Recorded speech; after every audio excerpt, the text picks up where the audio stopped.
प्रणाम मित्रों। हम अपने जीवन में ऐसी बहुत सी बातें हैं जो हम अभिव्यक्त करना चाहते हैं, जीना चाहते हैं, लेकिन ना हम अभिव्यक्त कर सकते हैं, ना हम जी सकते हैं। बचपन से हम देखा जाए तो हमने बहुत सी बातें दबाई हुई हैं मित्रों। जैसे बचपन में किसी गुरुजन ने हमें डांटा हो, माता पिता ने डांटा हो और हम गुस्सा निकालना चाहते हो तो हम उस समय निकाल नहीं पाए। तो उस समय जो गुस्सा हमको निकालना चाहिए था वो हम नहीं निकाल पाए, तो वह गुस्सा कहीं और नहीं जाता है मित्रों, हमारे भीतर ही मन के किसी कोने में दब जाता है। क्योंकि हम निकालना तो चाहते थे, भीतर पैदा तो हो गया था गुस्सा, लेकिन उसे हमने बाहर निकाला नहीं, तो वह किसी और रूप में मन के किसी कोने में दब जाता है। इसी तरह और बहुत सी चीजें हैं। जैसे हम अगर हमारे भीतर रोना आ रहा है, हमें हंसना आ रहा है, तो ना हम खुल करके कभी हंस पाते हैं, ना कभी खुल करके रो पाते हैं। क्योंकि समाज में जहां हम बैठते हैं वहां रोना, इतना चीखना चिल्लाना रोना स्वीकार्य नहीं होता है। इसी तरह जोर से हंसना भी स्वीकार नहीं होता है। तो इन सब चीजों को हम मन के किसी कोने में दबाते रहते हैं। इसी तरह जब यौवनावस्था में काम ऊर्जा सक्रिय होती है तो काम ऊर्जा का भी हम ठीक ठीक ढंग से भोग नहीं कर पाते हैं और बहुत सी भावनाएं दबाते रहते हैं। तो मित्रों, ये भावनाएं जाती कहाँ है, ये भाव जाते कहाँ है जो हमने दबा लिए? मित्रों, ये भाव कहीं नहीं जाते, मन के किसी कोने में दब जाते हैं। और जब हम किसी ऐसी अवस्था में होते हैं जहां हम उस भाव को निकालते हैं तो वह भाव भी साथ में, पुराने भाव भी साथ में निकलने प्रारंभ हो जाते हैं।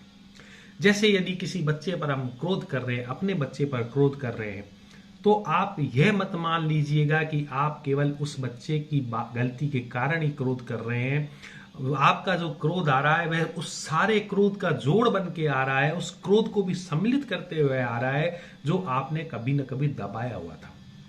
तभी एकदम से विस्फोट सा होता है जब हमें क्रोध आता है। तो क्रोध केवल उस घटना का ही नहीं होता है, उस पीछे समस्त अतीत का भी होता है जो हमने दबाया हुआ था।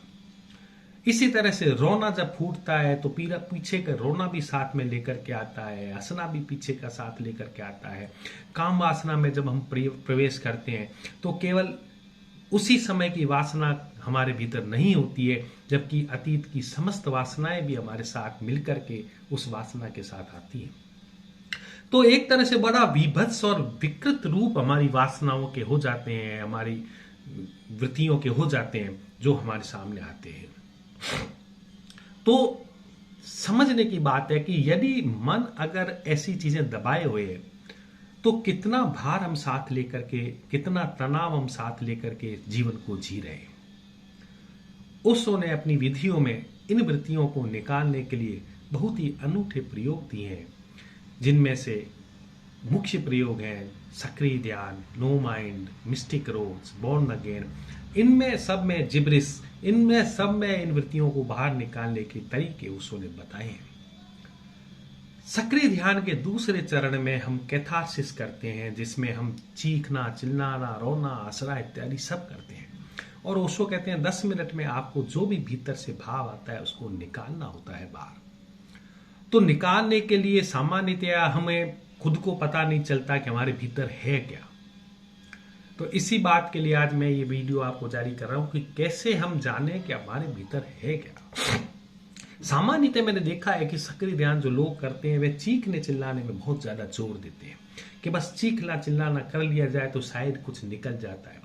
क्योंकि हम हमेशा ये मानते हैं कि जो भी निकालना है मुंह से ही निकालना है। लेकिन नहीं मित्रों, रेचन करना हो तो केवल चीखने चिल्लाने की बात नहीं है, हमारे रोए रोए से चीज निकलनी चाहिए। हमारे प्रत्येक भीतर जो है उसको हम किस ढंग से निकालते हैं वह हमें तरीका आना चाहिए।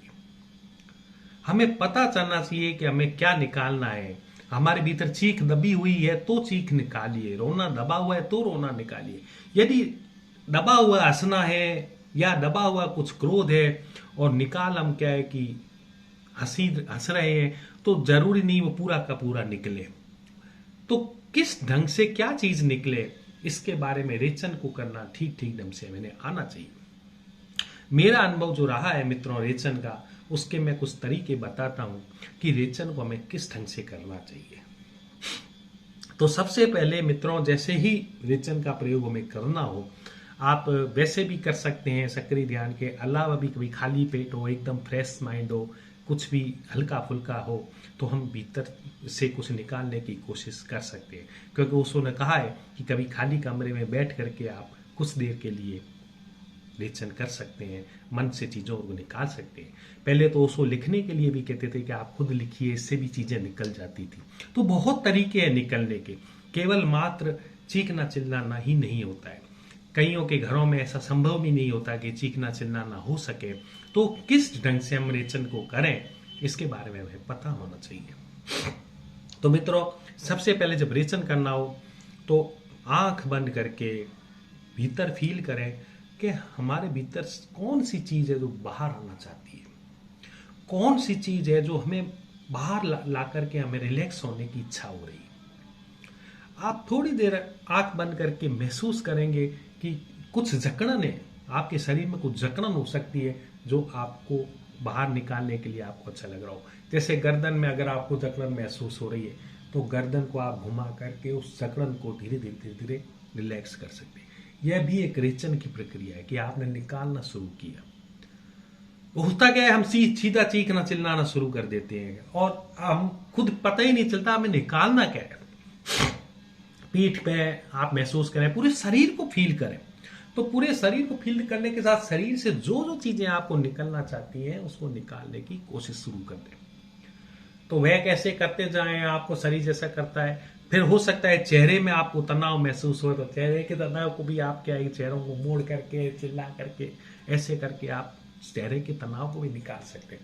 यानी पूरे शरीर को एकदम ढीला छोड़ दें, एकदम लूज छोड़ दें और जो भी भीतर से निकलना चाहता है ऐसा महसूस करें कि भीतर जो भी दबा पड़ा है, जो भी चीज भीतर है उसको निकाल दूं, जो भी है निकाल दूं। ऐसा नहीं कि वृत्ति है तो निकाल दूं। आप तो सोचे प्रेम भी है तो प्रेम को भी निकालना है। आपको तो बस भीतर है जो निकालना है बाहर। तो भीतर जिस जिस चीज में आपका प्रेम महसूस होता है, आनंद महसूस होता है, आनंद महसूस होता है तो आनंद को निकालिए, कोई दिक्कत नहीं। आनंद निकालने से बढ़ जाता है, प्रेम निकालने से प्रेम बढ़ जाता है, क्रोध निकालने से क्रोध घट जाता है। ये एक हमारी सहज चीजें हैं कि जो नकारात्मक चीज होती है वो निकालने से अपने आप घट जाएगी और जो सकारात्मक चीज होती है वो निकालने से बढ़ जाएगी। इसलिए हमें इस बात की चिंता करने की जरूरत नहीं है कि क्रोध ही निकालना है या रोना ही निकालना है। आनंद निकलता है तो आनंद भी निकालना है।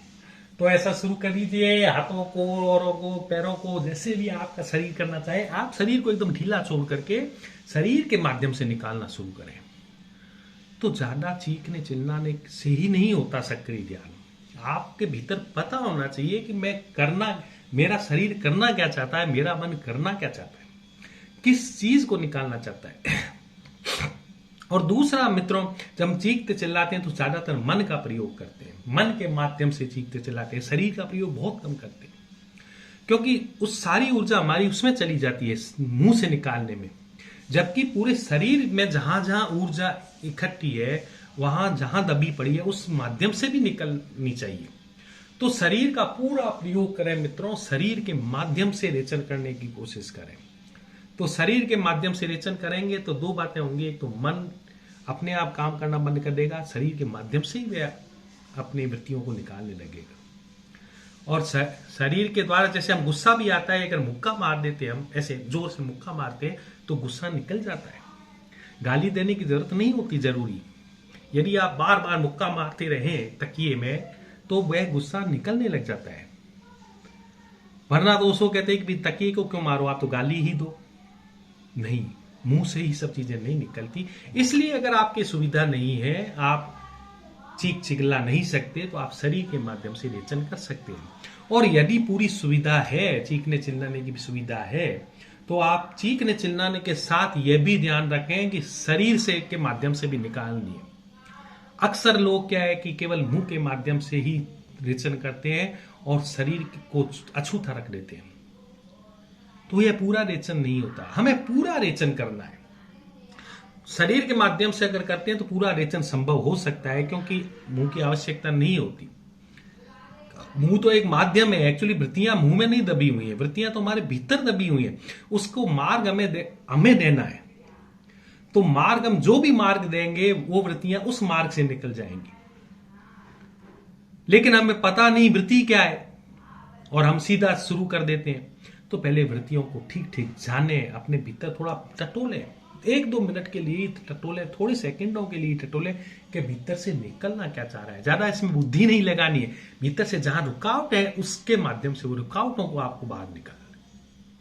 तो जहां जहां आप रुकावट फील करें, जहां जहां आप आनंद फील करें, जहां जहां प्रेम फील करें, जहां जहां परेशानी फील करें, उन समस्त को निकालना है, कुछ भी शेष नहीं रखना है, सभी चीजों को निकालना है। ना शुभ शेष रहे ना अशुभ शेष रहे।